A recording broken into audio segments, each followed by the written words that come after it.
Hi guys, I'm Adam Wilborn from WhatCulture. And it's funny, man. I only started sleeping with Bobby Lashley 7 weeks ago myself. Don't forget you can download the news as a podcast if you are out and about by searching for WhatCulture Wrestling on either iTunes, Spotify, or wherever you get your podcast from. But coming up today, yet another WWE superstar has asked for their release and probably won't get it. We got some new details on SummerSlam, including the male men's Raw team. Postman Pat, Postman, Mailman. We've got the men's Raw team for the 5-on-5-on-5 match and a new title versus title match. And AEW Dynamite looks set to be hosted in the greatest place in the world. WhatCulture office. The second greatest place in the world. Aberdeen.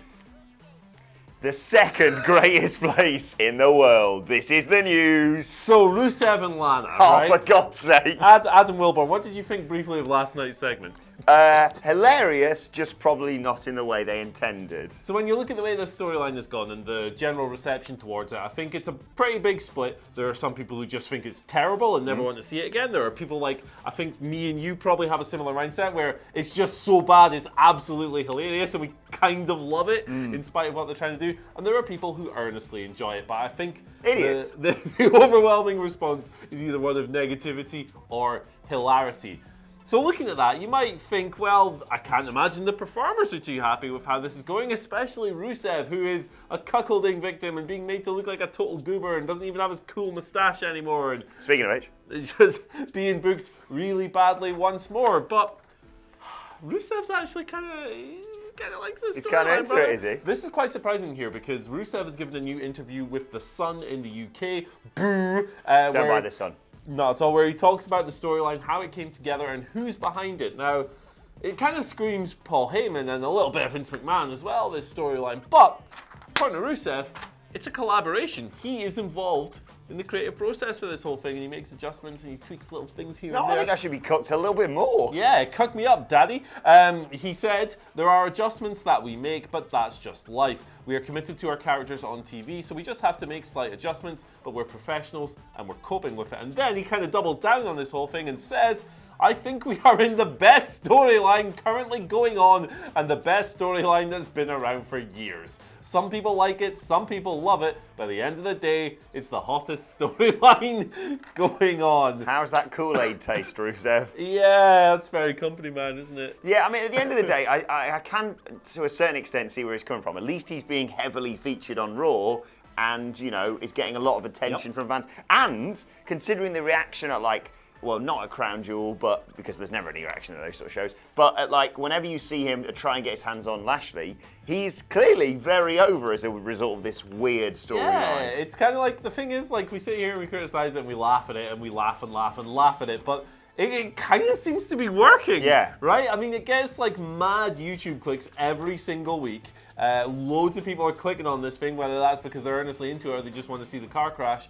And yeah, it's just really funny. I think the thing is, like, if you have people like us who have to watch it over and over and over again to sort of use it for work or what have you, it can the separate things like him invading a restaurant and, you know, getting cooked and getting kicked in the bollocks all the time sticks with you. If you're just a casual fan, I suppose the beauty of it is you sort of vaguely remember something about him being a bit of a cuckold, but all you really remember is, hey, that guy's a sex addict. I like that guy. Yeah, exactly. Like, yeah, I'm having a lot of fun with it, man. Like, it's just something different. I'd rather have this than like a random 2.5-star match that runs for 15 minutes and doesn't really go anywhere, you know? Yeah, just wrestling is kind of stupid and silly and dumb, and sometimes it's most enjoyable when it's stupid and silly and dumb. So more of this, please. And yeah, good on Rusev for sticking up with this weird storyline. Shout out to Xavier Woods, of course. Get well soon, Xavier. Big fan of yours here at WhatCulture. He tweeted, I can't get the mental image of Lana having a 14-pound Matchka baby coming out of his head. He basically said, I think he said, I've been in the room when a sort of 8-9-pound baby is born and it's not pretty. 14-pound baby would be the end of Lana. An absolute unit, isn't it? Yeah. Right, let's move on to our next news story of the day, which concerns yet another WWE superstar asking for their release over social media.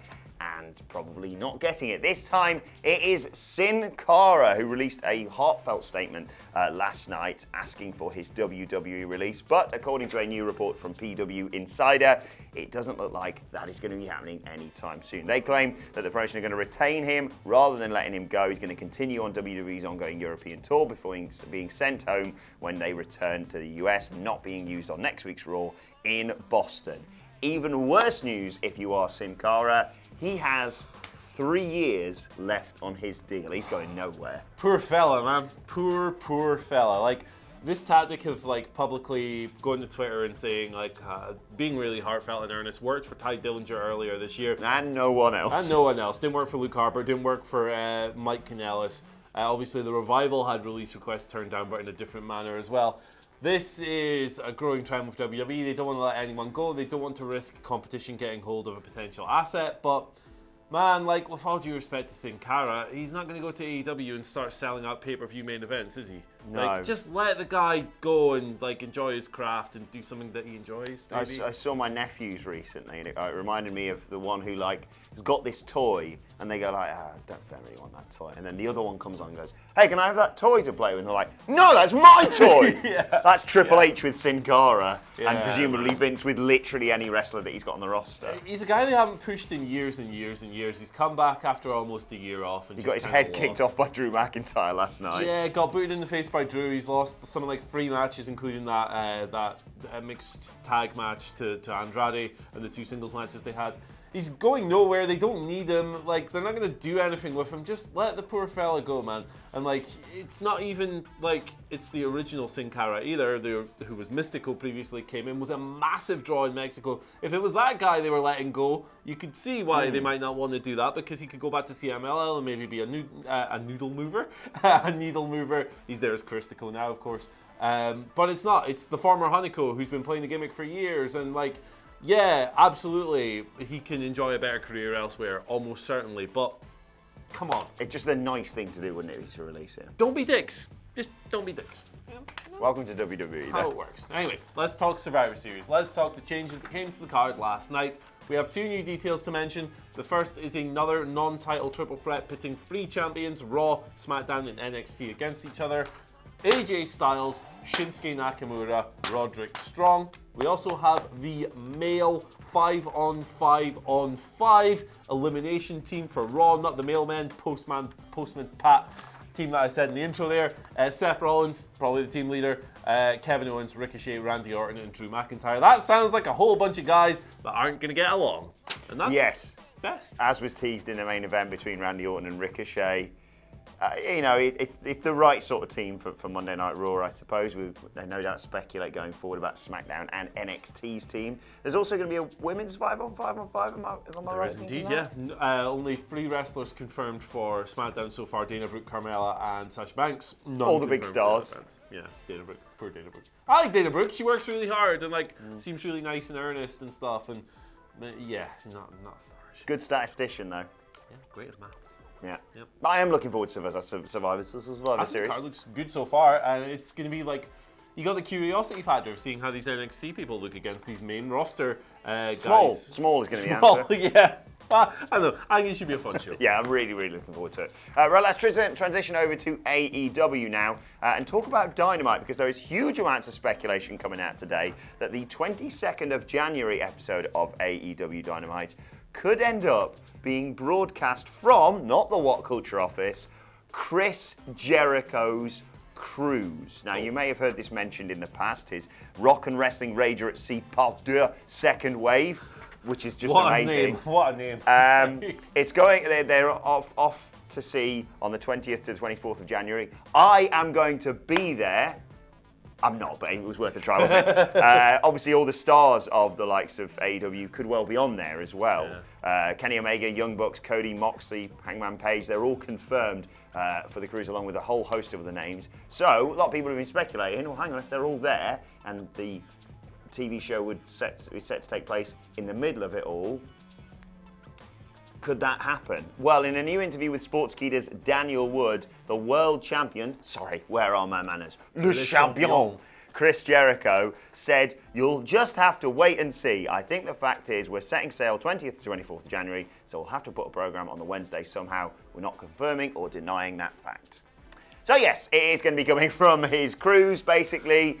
I cannot wait. A cruise from international waters. Ooh, yeah, it's a classic bit of wrestler speak there from Jericho, isn't it? Well, I don't know, man, maybe. Yeah, no, I'm all for this. Anything that looks weird or cool or different on a wrestling show in 2019, or will be 2020, obviously, should be welcomed with open arms, IMO. And I have no idea how it works. It sounds like a broadcasting nightmare, but that sounds like a them problem. And Yep. I just want to see this cool, weird boat show happen. Those were my thoughts exactly. What if you have problems with Actually, sod it, I don't care. As long as we get to see it eventually, one way or another. Even if it's via bloody tape training, I don't mind. Maybe we'll get to be there. Maybe Tony can. All this sell-out corporate shilling bias we've been doing. Well, maybe. I've tried that. When I interviewed Chris Jericho about it, I basically heavily hinted about like, yeah, we'd love to be there and report on it all. And he was like, cool. Anyway, nice to speak to you, Adam. I was like, that's a no then. Okay. Right, let's move on to your Twitter questions at WhatCulture WWE. First question today comes from your friend and mine, Sam Long. Long Samuel. Here he is. I've been asking for me to ask a question of his for absolutely ages. I told him I'd batter you for not answering his questions, so we sorted it I out. probably wasn't going to do that because I'm not very hard. But Anyway, Sam says, WWE avoid heel versus heel feuds, but with AEW's win-loss records, surely it's unavoidable for the title. Do AEW conveniently ignore if a heel has the best record, or do they have to book it, and if so, how? Yeah, I think they will book it. I don't think they'll conveniently ignore records, but I do think they'll come up with creative ways to avoid certain things like quality of wins and DQs and unsanctioned matches and all that stuff. They will come up with little things like that.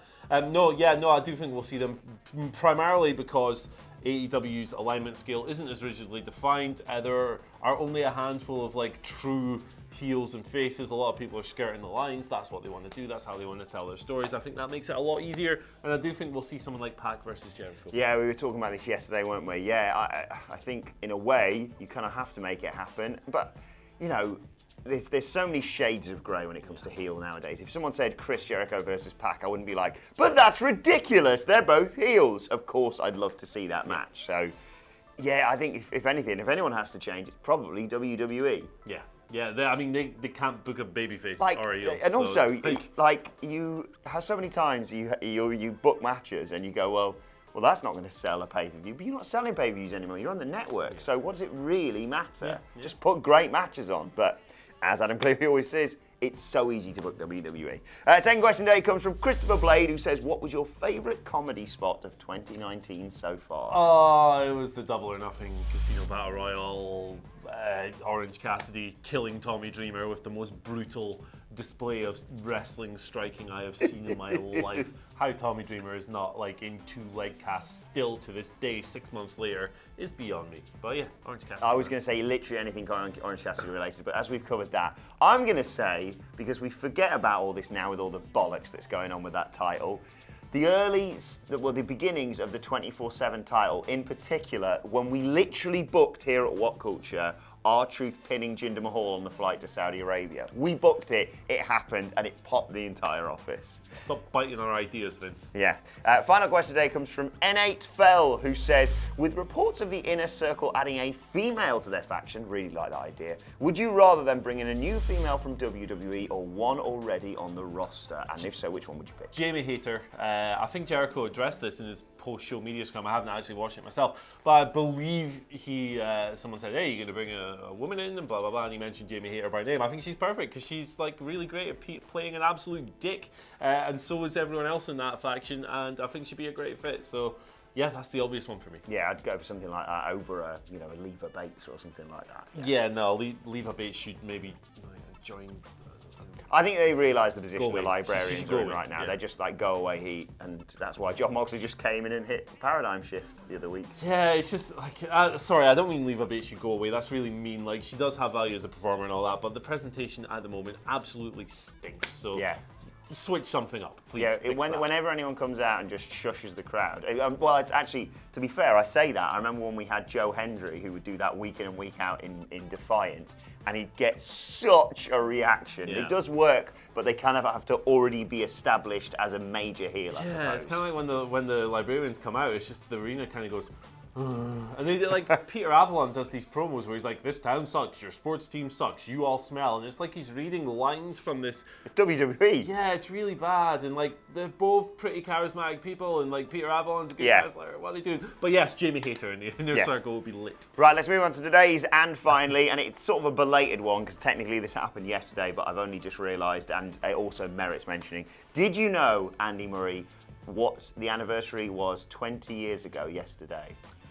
I have no idea, man. 20 years ago yesterday was Big Show's dad's funeral, which was crashed even by the Big Boss Man in one of the most memorable funeral segments, I suppose, ever in WWF. Big Show came along, in case you've never seen it, go and watch it, but he comes along, he has a massive loud hailer on the top of his car. He does a beautiful poem where he says things like, the Big Show's dad lived his life in his own terms, and now he's dead and being eaten by worms. And then he cracks onto Big Show's mum, who's grieving. And then whilst all that's happening, and after he's run Big Show over with his car, he attaches the coffin to the back of the car. I'm not making this up. Drives off, and Big Show bodyboards on it for a bit. It is spectacular. It's one of the all-time great, so bad it's hilarious segments. It's one of my favourite segments ever. Up there with Al Snow getting fed pepper in the hotel. Like, man. Was the Big Boss Man the greatest wrestler ever? He is one of the greatest. One of the fab. all-time goes, man. Big Ray. Rest in peace. Dumbass. Dumbass. It's...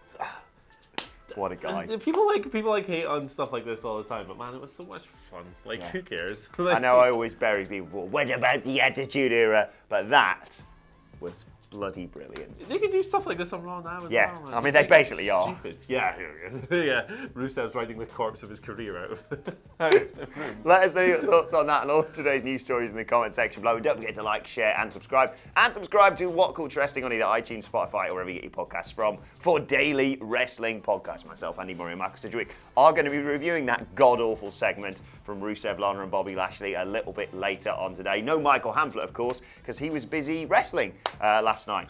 Yeah. Imperium, weren't they? So they were there. Shout out. Right, let us know your thoughts on Twitter as well, and your Twitter questions at WhatCultureWWE. And watch there, follow both of us. You can follow him at Andy H. Murray. The H stands for Happenstance, the Fozzy album.